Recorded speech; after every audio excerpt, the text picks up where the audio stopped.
আসসালামু আলাইকুম রহমতুল্লাহি ওবারাকাতু। শরীরে রক্তে যদি টেস্টোস্টেরন হরমোন কমে যায় তাহলে আপনার শরীরে কি ক্ষতি হতে পারে? যৌন চাহিদা কমতে থাকে এবং শুকানো কমতে থাকে, যৌন অক্ষমতা হয়, শরীর দুর্বল লাগে, কোনো কাজে মন বসে না এবং মেজাজ সবসময় খিটখিটে লাগে।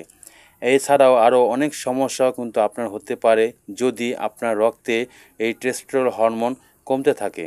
যাদের টেস্টোস্টেরন হরমোন কম তারা যদি ইনজেকশন বা ওষুধের মাধ্যমে এই টেস্টোস্টেরন হরমোন বাড়িয়ে নেন, এটা কিন্তু ভুলেও বুদ্ধিমানের কাজ হবে না। এটা শরীরের জন্য খুবই ক্ষতিকারক।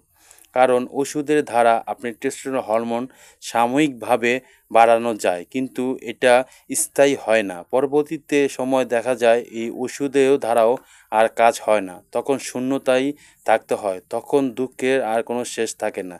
তাই যাদের যৌন সমস্যা বা যৌন তৃপ্তি দিতে পারছেন না, সেক্সের সমস্যা, তারা এই ওষুধের দ্বারা টেস্টোস্টেরন হরমোন বাড়ানোর কোনো দরকার নেই। প্রাকৃতিকভাবেই আপনার এই টেস্টোস্টেরন হরমোন বাড়ানো সম্ভব। তাই আজকে এই ভিডিওতে বলবো কিভাবে প্রাকৃতিকভাবে একজন মানুষের শরীরে টেস্টোস্টেরন হরমোনটা বাড়ানো যায়।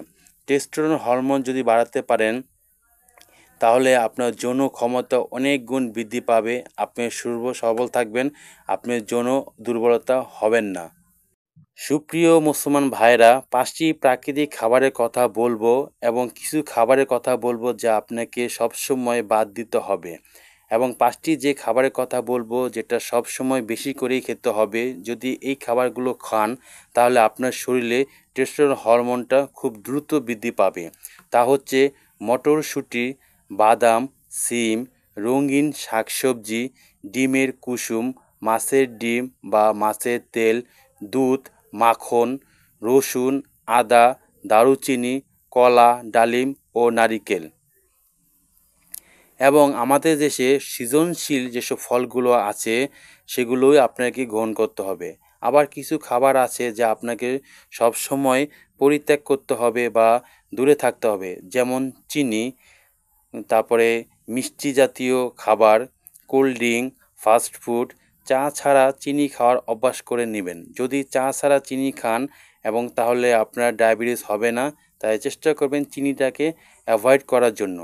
তারপর অ্যালকোহল, সিগারেট কোনো প্রকারে ধূমপান করা যাবে না। যৌন দুর্বলতার মূল অনেকগুলো কারণের ভিতরেই এই অ্যালকোহল এবং সিগারেট রয়েছে। টেস্টোস্টেরন হরমোন বৃদ্ধির জন্য ভিটামিন ডি এর ভূমিকা অনেক বেশি। সূর্যের আলোতে প্রচুর পরিমাণ ভিটামিন ডি আছে। তাই প্রতিদিন শরীরে সূর্যের আলো নেওয়ার জন্য চেষ্টা করুন। নিয়মিতভাবে ব্যায়াম করুন। ৭ থেকে ৮ ঘন্টা ঘুমানোর চেষ্টা করুন এবং স্ট্রেস অর্থাৎ চিন্তা থেকে আপনি নিজেকে অনেকটাই সেফ রাখার চেষ্টা করুন। আপনি যদি অনেক বেশি স্ট্রেসে থাকেন বা চিন্তা করেন তাহলে আপনার অবশ্যই যৌন সমস্যা হবে এবং শরীরের ওজনও কমানোর চেষ্টা করুন। যাদের শরীরের ওজন অনেক বেশি, বয়সের তুলনায় যদি শরীরের ওজন অনেক বেশি হয় তবে অবশ্যই আপনার যৌন সমস্যা হবে। প্রিয় যুবক ভাইরা, শরীরে টেস্টোস্টেরন হরমোন বাড়ানোর জন্য যেগুলো নিয়মকানুনের কথা বললাম, যে খাবারের কথা বললাম, সেগুলো খেলেই হবে। অযথায় এত প্রেশার নেওয়ার কোনো দরকার নেই। এগুলো খান তাহলে অবশ্যই আপনার টেস্টোস্টেরন হরমোনটা অনেকখানি বেড়ে যাবে। এবং ভিডিওটি যদি আপনার ভালো লেগে থাকে তাহলে অবশ্যই চ্যানেলটিকে সাবস্ক্রাইব করে ভিডিওটি লাইক করে দিবেন এবং আপনার বন্ধুবান্ধব, আত্মীয়স্বজন যারা আছে তাদেরকে শেয়ার করে তাদেরকে দেখার সুযোগ করে দিবেন। সবাই ভালো থাকবেন, সুস্থ থাকবেন। আসসালামু আলাইকুম রহমতুল্লাহি ওয়া বারাকাতুহু।